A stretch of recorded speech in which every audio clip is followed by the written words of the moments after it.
இந்த நிகழ்ச்சி amazing facts ஊழியத்தின் நண்பர்களால் உங்களிடம் கொண்டு வரப்பட்டிருக்கிறது. இரண்டாம் உலகப் போர் பசிபிக் போர்களின் போது ஜப்பானியர்கள் அமெரிக்க கடல் தகவல் தொடர்புகளை ரகசியமாக கவனித்தார்கள். ஒவ்வொரு அமெரிக்க குறியீட்டையும் புரிந்திருந்தார்கள். ஆனால் பொறியாளரும் மூத்தவருமான பிலிப் ஜான்சன் ஒரு ஆலோசனையை வழங்கினார். அவர் நவோஹா இடஒதுக்கீட்டில் வளர்ந்தவர். அந்த நேரத்தில் அது கிட்டத்தட்ட எழுதப்படாத மொழி, அதை அவர் அறிந்திருந்தார். நவாஹோவின் சிக்கலான வாக்கிய அமைப்பு, தொனி, குணங்களை உலகின் மிகச்சிலரே புரிந்து கொண்டுள்ளனர் என்பதை நம்பிய கடற்படையினர் குறியீட்டை உருவாக்க மற்றும் பயன்படுத்த ஒரு அதிகாரப்பூர்வ திட்டத்தை அங்கீகரித்தனர். இளம் நவாஹோ ஆண்கள் தங்கள் தாய்மொழியையும் ஆங்கிலத்தையும் சரளமாக பேசுவார்கள். சிலர் மட்டுமே சுமார் 15 வயது உடையோர். மாஸ்டரில் கட்டமைக்கப்பட்ட நவாஹோ குறியீடு போர்களில் உள்ள சிக்கலான தகவல்களின் பரிமாற்றத்திற்கு அவர்கள் பயன்படுத்தினார்கள். பசிபிக் பகுதியில் அமெரிக்க வெற்றியில் நவாஹோ குறியீடு பேச்சாளர்கள் ஒரு முக்கிய பங்கை வகிக்கிறார்கள் என்றும் ஜப்பானியர்களால் ஒருபோதும் குறியீட்டை உடைக்க முடியாது என்றும் வரலாற்றாசிரியர்கள் நம்பினார்கள். ஒரு முறை புரிந்து கொண்டால் வேதாகம தீர்க்க தரிசனத்தின் ரகசியங்களை உடைக்கும் ஒரு சிறு அறியப்படும் குறியீடு இருப்பதாக வேதம் போதிக்கிறதை நீங்கள் அறிவீர்களா? இந்த குறியீட்டு ரகசியங்களை புரிந்து கொள்ளும் திறன், தேவனின் தீர்க்க தரிசன செய்திகள் உங்கள் வாழ்க்கையை உயிர்ப்பிக்கும், சமாதானத்தையும் நம்பிக்கையையும் தரும். இந்த கண்கவர் குறியீட்டை ஆராய்வதற்கு இன்று எங்களுடன் இணையுங்கள்.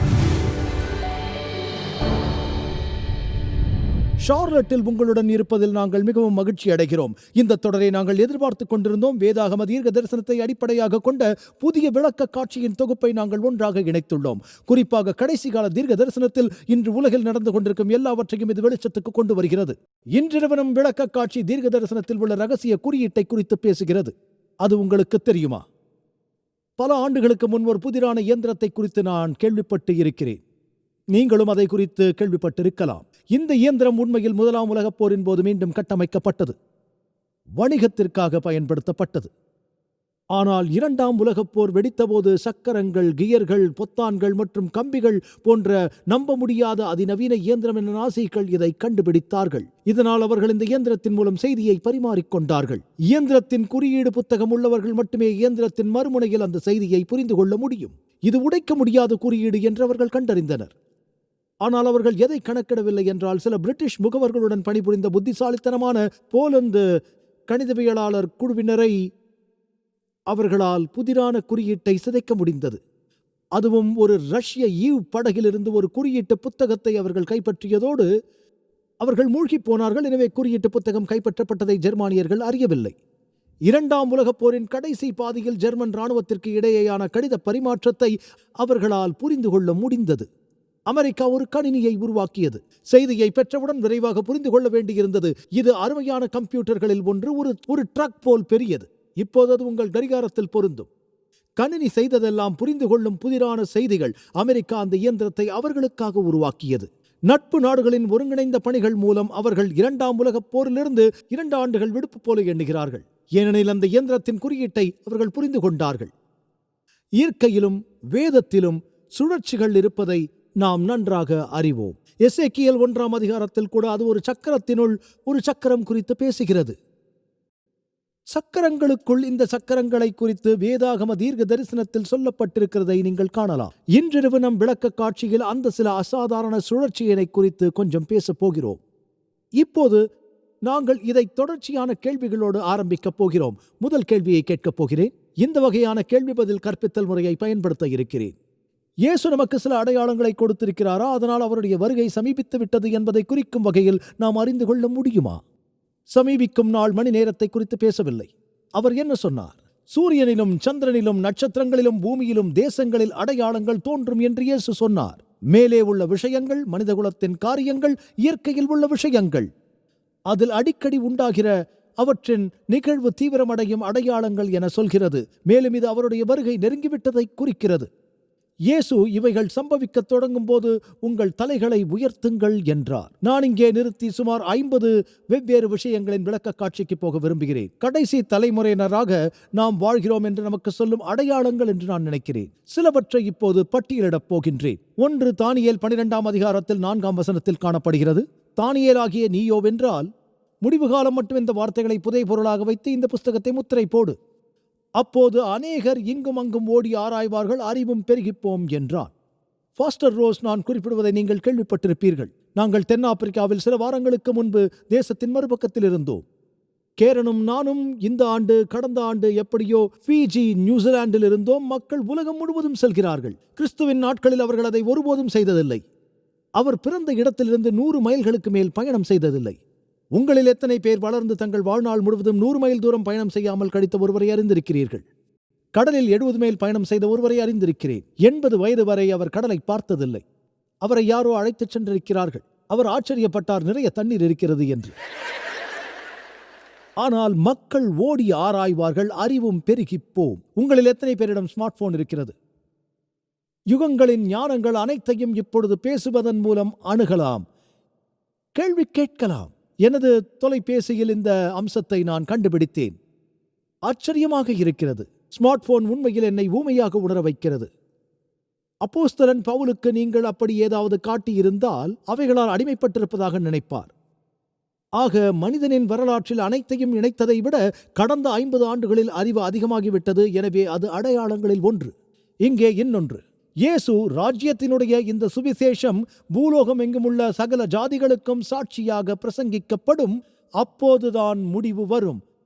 அவர் வரலாம் என்று சொல்லவில்லை, அப்போது முடிவு வரும் என்றுதான் சொன்னார். இப்போது தொலைக்காட்சி ஊடகம் வழியாக இந்த ஒளிபரப்பு கூட விண்வெளியில் 23,000 மைல் தூரத்தில் உள்ள செயற்கை கோள்களில் சுமார் அரை வினாடிகளில் துள்ளி குதித்து வருகிறது. மேலும் உலகம் முழுவதும் இணையம் வழியாக ஒளிபரப்பு செய்யப்படுகிறது.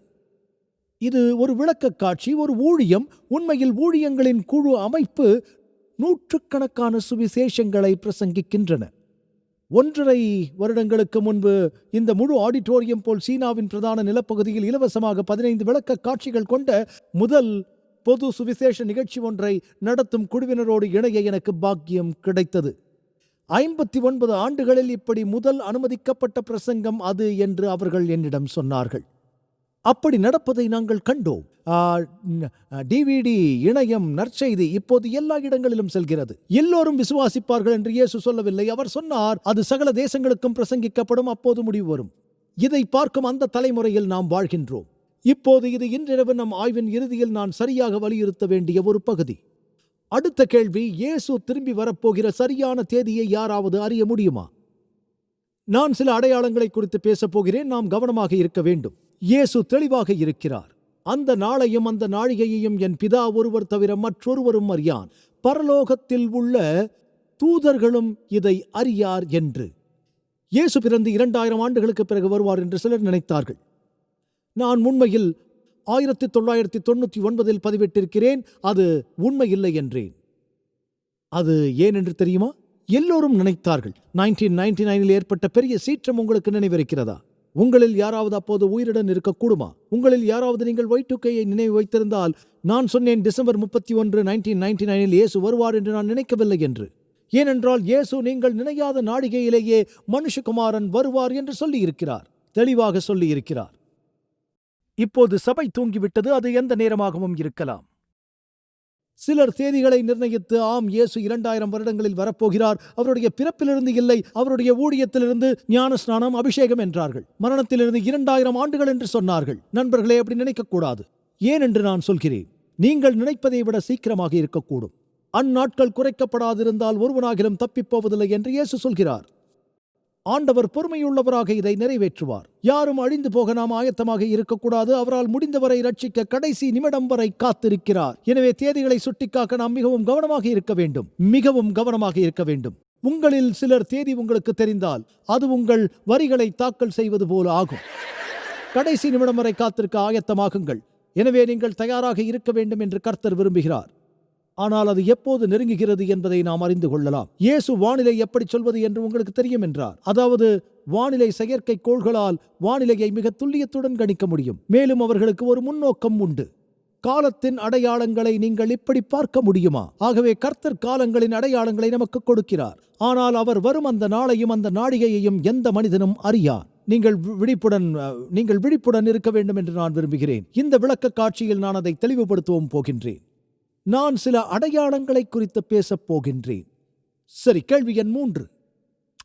தீர்க்க தரிசனத்தில் எந்த எண் அடிக்கடி சொல்லப்படுகிறது? உங்களுக்கு தெரியும், எண் 7. வேதாகமத்தில் இந்த ஒரு வசனம், வேதாகமத்தில் வெளிப்படுத்தல் விசேஷத்தில் அதிகாரம் 1:20 வசனம் 7 நட்சத்திரங்களின் ரகசியத்தை குறித்து பேசுகிறது. என் வலது கரத்தில் நீ கண்ட 7 நட்சத்திரங்களின் ரகசியத்தையும் 7 பொன் குத்து விளக்குகளின் ரகசியத்தையும் எழுது. அந்த 7 நட்சத்திரங்களும் 7 சபைகளின் தூதர்களாம். நீ கண்ட 7 குத்து விளக்குகளும் 7 சபைகளாம்.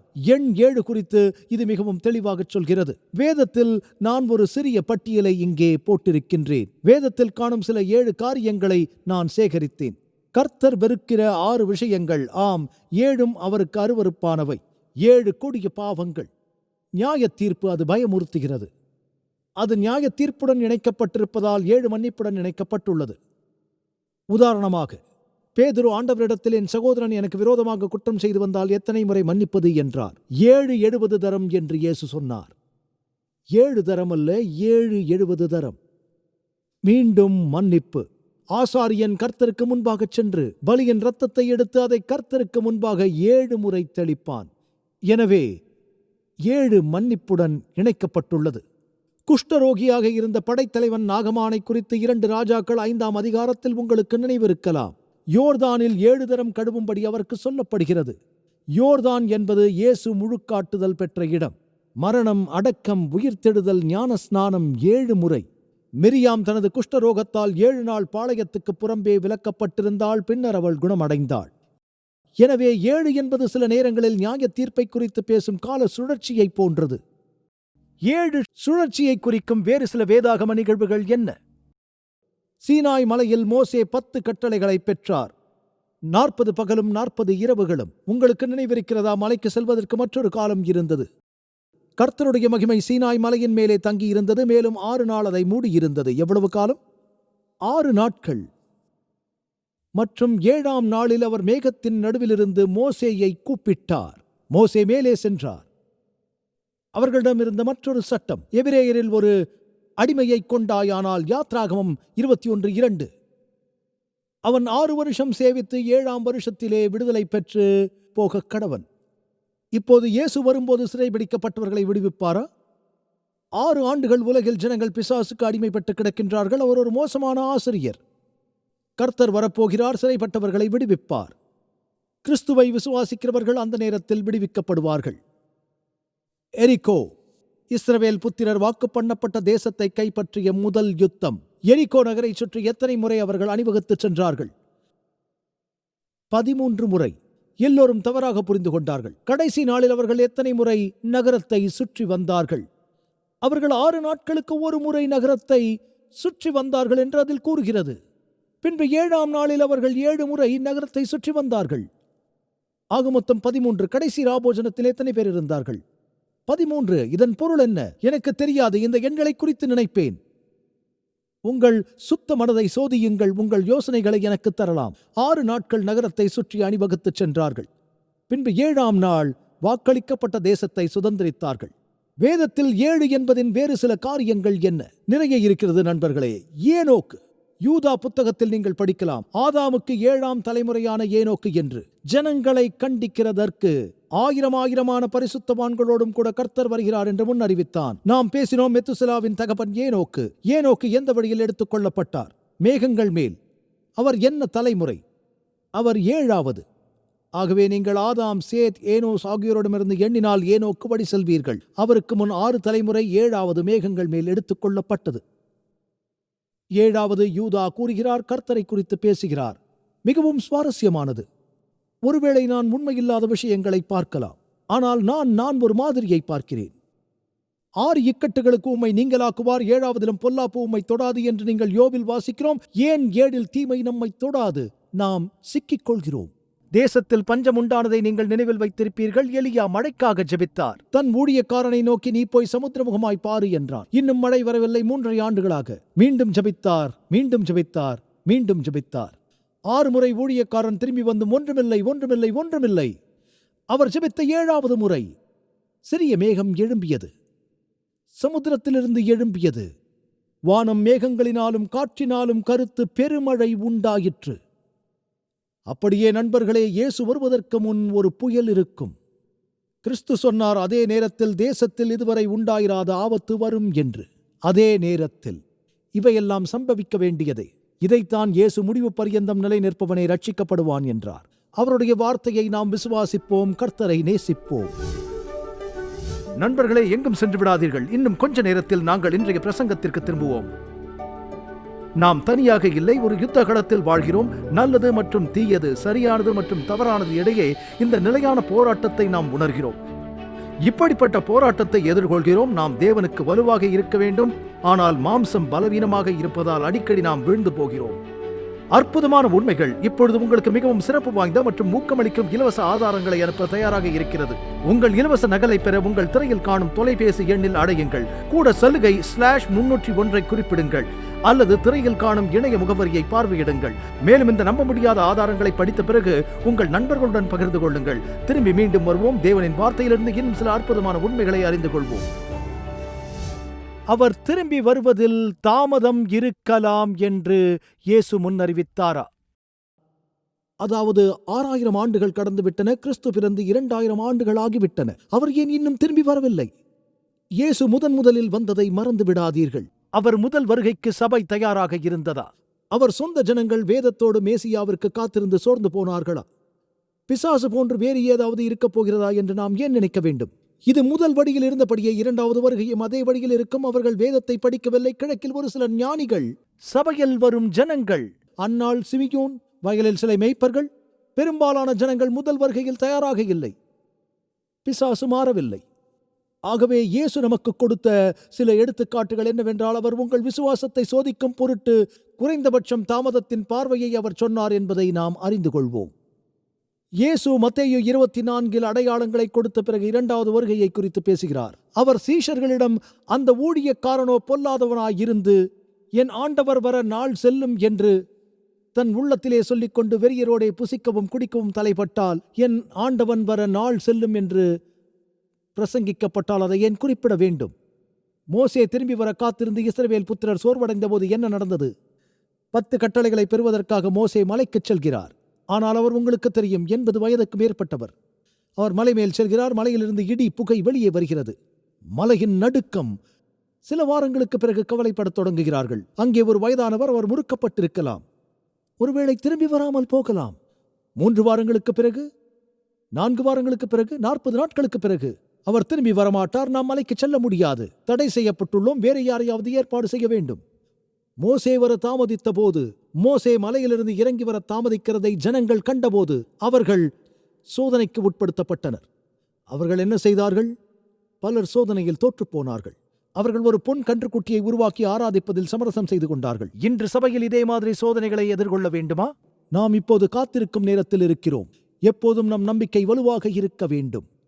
உலகத்தோடு ஒத்துப்போக முயற்சிக்கிறார்கள். வேதத்தில் மற்றும் ஒரு உதாரணம், சாமுவேல் தீர்க்கதரிசி. சாமுவேல் ராஜாவாக அபிஷேகம் செய்யப்பட்டதை நீங்கள் கேள்விப்பட்டிருப்பீர்கள். சவுல் ராஜாவுக்கு சொன்னார், சர்வாங்க தகனபலி செலுத்தாதவரை பெலிஸ்தர் இஸ்ரவேலின் மேல் யுத்தம் பண்ண போக வேண்டாம் என்று. சாமுவேல் ஒரு தீர்க்கதரிசி, அவர் ஒரு ஆசாரியன், இஸ்ரவேலின் நியாயாதிபதி. சரி, அவர் சொன்னதை கவனியுங்கள். நீ எனக்கு முன்னே கில்காலுக்கு இறங்கி போ, நான் உன்னிடத்தில் வருவேன், நான் மறுபடியும் வருவேன் என்று இயேசு சொல்லவில்லையா? அவர் பொய் சொல்கிறாரா? நிச்சயமாக நான் உங்களிடம் சர்வாங்க தகன பலிகளையும் சமாதான பலிகளையும் செலுத்தும்படிக்கு நான் உன்னிடத்தில் வருவேன். 7 நாட்கள் நீங்கள் காத்திருங்கள். உங்களிடம் வரும் வரை காத்திருங்கள், வரும் வரை காத்திருங்கள். மிகவும் தெளிவான வழிமுறை. ஆனால் சவுல், பெலிஸ்தர் கூடி வந்தார்கள். அவருடைய ஆட்கள் பயத்தினால் பலர் விலகிப் போனார்கள் என்று வேதம் சொல்கிறது. 6 நாட்கள் சென்றன, சாமுவேல் கூட இல்லை. அவர் 7 நாட்கள் காத்திருந்தார் என்று வேதம் சொல்கிறது. ஆனால் சாமுவேல் வரவில்லை. சவுல் இறுதியாக, இதோ நாம் சர்வாங்க பலியிட வேண்டும் என்று சொன்னார். 7ஆம் நாள் வந்தபோது அவர் சோதிக்கப்பட்டார். தடை செய்யப்பட்ட ஒன்றை செய்தார். ராஜா ஆசாரியன் அல்ல, அதனால் அவர் பலியை செலுத்த முடியாது. அவர் சென்று அதை செய்தார். ஏனென்றால் மற்ற தேசங்கள் அதை செய்தன, அதனால் நான் அதை செய்தாலும் பரவாயில்லை என்று அவர் நினைத்தார். பலி செலுத்தினார். முடிந்தவுடன் என்ன நடந்திருக்கும்? சாமுவேல் வந்தார், காரியம் நடந்தது. அவர்கள் பொன் கன்றுக்குட்டியை உருவாக்கியவுடன் மோசே வந்தார். தேவனுடைய ஜனங்களின் கடைசி நாட்களில் ஒரு பெரிய சோதனை இருக்கும். கர்த்தாவே, கர்த்தாவே என்று பலர் என்னிடம் வருவார்கள் என்று அவர் சொல்கிறார். நான் ஒரு காலம் உங்களை அறியவில்லை, என்னை விட்டு அகன்று போங்கள். சோதனை காலத்தின் போது பொறுமை இழந்து போகிறார்கள். 2ஆம் வருகையின் அடையாளங்களை மத்தேயு 25, மத்தேயு 24 இயேசு என்ன சொன்னார் என்று நினைக்கிறீர்கள்? மத்தேயு 25, மணவாளன் வர தாமதித்த போது அந்த ஓமையில் மணவாளன் யார்? இயேசுவுக்கு அடையாளம் நாம் அனைவரும் அதை ஒத்துக்கொள்கிறோமா? கிறிஸ்து அவர் நமக்கு எதை சொல்ல முயற்சிக்கிறார்? 10 கன்னிகைகளுக்கு ஒரு சோதனை காலம் வந்தது. அந்த 10 கன்னிகைகளில் 5 புத்திசாலிகள், 5 புத்தி இல்லாதவர்கள். ஓமை உங்களுக்கு தெரியுமா?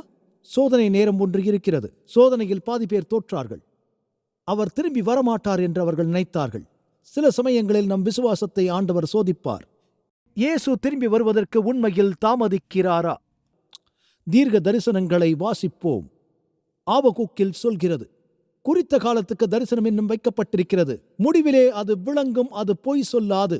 கவனியுங்கள், அது தாமதித்தாலும் அதற்கு காத்திரு. அது நிச்சயமாக வரும். அது தாமதிப்பதில்லை. வேறு வார்த்தைகளில் சொல்வதானால், அது தாமதித்தாலும் காத்திரு, அது தாமதிப்பதில்லை. அது தோன்றினாலும் உலகில் பலர் கர்த்தர் திரும்பி வரப்போவதில்லை என்று நினைக்கிறேன் என்று சொல்கிறார்கள். எபிரேயர் 10:37 நீங்கள் இங்கே படிக்கலாம். வருகிறவர் இன்னும் கொஞ்ச காலத்தில் வருவார், தாமதம் பண்ணார், விசுவாசத்தினாலே நீதிமான் பிழைப்பான். உங்கள் விசுவாசம் ஆடிக்கொண்டிருக்கிறதா? இயேசு நான் மறுபடியும் வருவேன் என்றார். இது ஒரு நம்பிக்கையாக இருக்க வேண்டும். விசுவாசிகளின் ஆசீர்வாதமான நம்பிக்கை நம்மை ஒன்று இணைக்கட்டும். ஒரு வாரத்தில் கர்த்தர் வருவார் என்று நீங்கள் நினைத்தால் எப்படி வாழ்வீர்கள்? நாம் ஒவ்வொரு நாளும் அவ்வாறு வாழ வேண்டும். நான் மறுபடியும் வருவேன், பலன் என்னோடு கூட வருகிறது. எபிரேயர் 10:37 பின்வாங்கி போவானானால் அவன் மேல் என் ஆத்துமா பிரியமாயிராது என வாசிக்கிறோம். 2 பேதுரு 3:3 மற்றும் 4 1. முதலாவது நீங்கள் அறிய வேண்டியது என்னவெனில், கடைசி நாட்களில் பரியாசக்காரர் வந்து தங்கள் சுய இச்சைகளின்படியே நடந்து பிதாக்கள் நித்திரை அடைந்த பின்பு சகலமும் சிருஷ்டிப்பின் தோற்ற முதல் இருந்த விதமாயிருக்கிறதே என்று சொல்லுவார்கள். உலகில் பரியாசம் செய்பவர்களை குறித்து பேதுரு என்ன சொல்கிறார்? உலகில் எப்போதும் பரியாசம் செய்கிறவர்கள் இருப்பார்கள். ஒருவேளை அவர் கடைசி நாட்களில் தங்கள் சுய இச்சைகளின்படியே நடந்து சபையில் பரியாசம் செய்பவர்களை குறித்தும் பேசியிருக்கலாம். நான் பரிசுத்த வாழ்க்கையை நடத்துகிறேன், அவர் ஒருபோதும் வரப்போவதில்லை, நாம் அதை கேள்விப்பட்டிருக்கின்றோம். இயேசு வருகிறார், இயேசு வருகிறார். பிரசங்கியார்கள் பல ஆண்டுகளாக அதைத்தான் சொல்கிறார்கள். இந்த நாட்களில் ஒன்று சரியாக நடக்கப் போகிறது. அவர் வரப்போகிறார், ஜனங்கள் அறியும்படி என்று சொல்கிறார். வேதம் எப்படி முடிகிறது? நம் கர்த்தராகிய இயேசு கிருபை அனைவரோடும் கூட இருப்பதாக. நண்பர்களே, அதில் நாம் நம்பிக்கை இழக்கக்கூடாது. பேதுரு கூறுகிறார், கர்த்தருடைய நாள் இரவிலே திருடன் வருகிற விதமாய் வரும். அப்பொழுது வானங்கள் மடமட என்று அகன்றுப்போம், பூதங்கள் வெந்து உருகிப்போம், பூமியும் அதிலுள்ள கிரியைகளும் எரிந்து அழிந்து போம். அவர் வரப்போகிறார், அவர் வரப்போகிறார், அது நிச்சயம். ரோமர் 13:11 நித்திரையை விட்டு எழுந்திருக்கத்தக்க வேளையாயிற்று என்று நாம் காலத்தை அறிந்தவர்களாய் இப்படி நடக்க வேண்டும். அது என்ன? 10 கன்னிகைகளில் எத்தனை பேர் புத்திசாலிகள்? எத்தனை பேர் புத்தி இல்லாதவர்கள்? எத்தனை பேர் நித்திரையாயிருந்தார்கள்? மணவாளன் வருவதற்கு முன் இந்த நிலையை குறித்து தேவன் நமக்கு ஏதாவது சொல்லி இருக்கிறாரா என்று பார்க்க எனக்கு ஆச்சரியமாக இருக்கிறது. வேதம் சொல்கிறது, இரவு சென்று போயிற்று, பகல் சமீபமாயிற்று. ஆகையால் அந்த காலத்தின் கிரியைகளை நாம் தள்ளிவிட்டு ஒளியின் ஆயுதங்களை தரித்துக் கொள்ள கடவோம். நண்பர்களே, பூமியின் வரலாற்றில் மிக அற்புதமான காலத்தில் நாம் வாழ்கிறோம் என்று நான் நம்புகிறேன். கர்த்தர் தம்முடைய வார்த்தையிலும் காலத்தின் அடையாளங்களிலும் வேதாகம உவமைகள் மூலமாகவும் தீர்க்க தரிசனத்தில் நாம் காணும் சுழற்சிகள் மூலமாகவும் நமக்கு சொல்வதாக நம்புகின்றேன். நீங்கள் இந்த நிகழ்ச்சியில் இணைந்திருக்க வேண்டும். ஏனென்றால் நீங்கள் இதற்கு முன்பு கேள்விப்படாத விஷயங்களை நாங்கள் இங்கே பகிர்ந்து கொள்ள இருக்கின்றோம். கிறிஸ்து சீக்கிரமாக வரப்போகிறார் என்று வேதம் உங்களுக்கு சொல்கிறது. தேவனுடைய வார்த்தையிலிருந்து பிரசங்கிக்கிறோம் என வாக்கு கொடுக்கிறோம். இப்போது திரைக்கு பின்னால் என்ன நடக்கிறது? பெரும் பகுதி குழப்பமடைந்திருக்கிறது. கர்த்தர் நம்மை மறக்கவில்லை, அவர் மீண்டும் வரப்போகிறார். 1995 போஸ்னிய போரின் போது இவை அனைத்தும் வெளிவந்தபோது நம் போர் விமானிகளில் ஒருவரான கேப்டன் ஸ்காட் ஓ கிரேடி போரினால் பாதிக்கப்பட்டு போஸ்னியாவில் பறந்தபோது அவரது F-16 SAM ஏவுகணை விமானத்தை கிழித்தது. அவர் தரையை நோக்கி செல்லும் போது வெளியேற நெம்புகோலை இழுத்தபோது விமானி ஓட்டியாரை எஞ்சி இருந்தது வெடித்து அவரது முகம் எரிந்து கண்ணை காயப்படுத்தியது. அவர் பாராஷூட்டில் இறங்கினார். அவர்கள் பார்த்தார்கள், தரையில் இருந்த எதிரிகள் அவர் தாக்கப்பட்டதை கண்டார்கள். அவர்களால் சீக்கிரமாக அந்த இடத்திற்கு வர முடியவில்லை. அவர் தனது சரிவை கைவிட்டு ஒரு மிருகத்தைப் போல தூரிகையில் மறைந்திருந்தார். 6 நாட்கள் அவர் விசித்திரமான பிரதேசத்தில் எதிரிகளுக்கு மறைந்திருக்க முயன்றார். சில சமயங்களில் பூட்ஸ் காலோடு நடந்து தனது அருகில் எதிரி தன்னை தேடுவதை உணர்ந்தார். அமெரிக்க விமானியை அவர்கள் பிடித்து விடுவோம் என நினைத்தார்கள். அது ஒரு வெற்றி கோப்பையாக இருக்கும். அவரிடம் வானொலி இருந்தது. மற்றவர்களை அடைத்தார். தனது வானொலியில் பேட்டரி மெதுவாக மங்கிக் கொண்டிருப்பதைக் கண்டார். அவர் குரலை யாராவது கேட்கிறார்களா என்று திகைத்தார். அந்த நேரத்தில் அவரை தக்க வைத்த ஒரே விஷயம், அவர் தேவன் மீது வைத்துள்ள அன்பு, குடும்பத்தின் மீதான அன்பு, அவரது நாட்டின் மீதான அன்பு. 6 நாட்கள் கேப்டன் ஓகிரேடி மறைந்து அழுக்கு நீரை குடித்து பூச்சிகளை சாப்பிட்டு உயிர் வாழ தன்னால் முடிந்த அனைத்தையும் செய்தார். இறுதியாக ஒருவர் தனது வானொலியில் திரும்ப அழைப்பதை கேட்டார். எதிரிகள் பரிமாற்றத்தை எடுப்பார்கள் என்ற பயத்தில் அந்த அழைப்பை எடுக்க பயந்தார். அவருக்கு சில அறிவுறுத்தல்கள் வழங்கப்பட்டன. 6 நாட்களுக்கு பிறகு தீர்வு கிடைத்தது. அவரை பலனடையச் செய்தது. ஒரு ஹெலிகாப்டர் 20 கடற்படையினருடன் இறங்கி சுற்றளவு உண்டாக்கி வெளியே குதித்தார்கள். தன்னால் முடிந்தவரை வேகமாக ஓடினார். அனைத்தும் 7 நிமிடங்களுக்குள் நடந்தது. அவர் திரும்பி வந்தார். அது ஆச்சரியமாக இருந்தது. இந்த கதையை கேட்கும் போதெல்லாம் நான் உணர்ச்சி வசப்படுகிறேன். இப்படி ஏதாவது அவர் அந்த சோதனையை கடந்து செல்லும் போது என் நாடு என்னை மறந்துவிட்டதா? யாராவது எனக்கு ஏதாவது செய்வார்களா? அவர்கள் திரும்பி வருவார்களா? ஒருவேளை நான் ஒரு சிப்பாய்தான், அவர்கள் கவலைப்படவில்லை என்று நினைத்திருக்கலாம். திரைக்கு பின்னால் என்ன நடக்கிறது என்பதை அவரால் மட்டுமே தெரிந்து கொள்ள முடிந்ததால் ஒரு சிப்பாயை காப்பாற்றுவதற்காக ஒரு முழு அமெரிக்க இராணுவமும் நட்பு நாடுகளின் இராணுவமும் அணிதிரண்டன. இப்போது கெட்ட மனிதர்கள் தங்கள் சக மனிதனுக்காக அதை செய்ய முடிந்தால் தேவன் நம்மை மறந்து விடுவாரா? அவர் மறுபடியும் வரப்போகிறாரா? நண்பர்களே, நீங்கள் இதை விசுவாசியுங்கள். காலம் சமீபித்திருக்கிறது என்று நினைக்கிறேன். நீங்கள் ஆயத்தமாக வேண்டும். ஆயத்தமானவுடன் மற்றவர்களை ஆயத்தப்படுத்த உதவ வேண்டும். நித்திய ஜீவனை விட எது மேலானது? அது எனக்கு சொல்ல முடியுமா?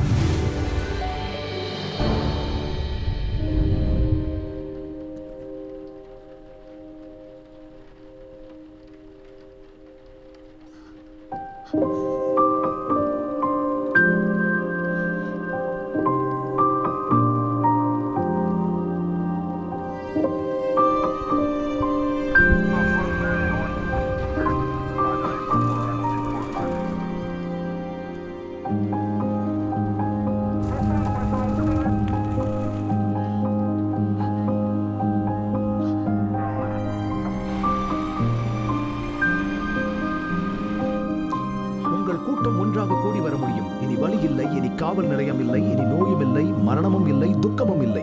மேலும் அன்பான நண்பர்களே, நம் உலகில் இந்த வேதனையும் துயரமும் நாம் அனுபவிக்க வேண்டும் என்பது நம் தேவனின் நோக்கமில்லை. அவர் தனது சித்தமான யாவையும் நமக்கென வைத்துப் போயிருக்கிறார். சாந்த குணமுள்ளவர்கள் பாக்கியவான்கள். நான் பசியாயிருந்தேன், நீங்கள் எனக்கு போஜனம் கொடுத்தீர்கள். மிகவும் சிறியவர்களாகிய இவர்களில் ஒருவனுக்கு, என் சகோதரா, எதை செய்யாதிருந்தீர்களோ அதை எனக்கே செய்யாதிருந்தீர்கள்.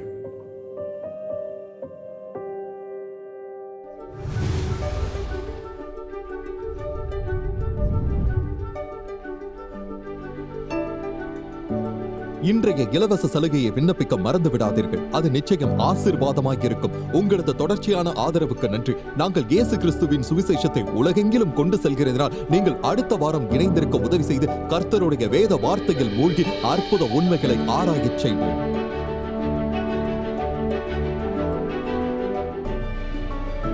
இந்த நிகழ்ச்சி அமேசிங் ஃபேக்ட்ஸ் ஊழியத்தின் நண்பர்களால் உங்களிடம் கொண்டு வரப்பட்டிருக்கிறது.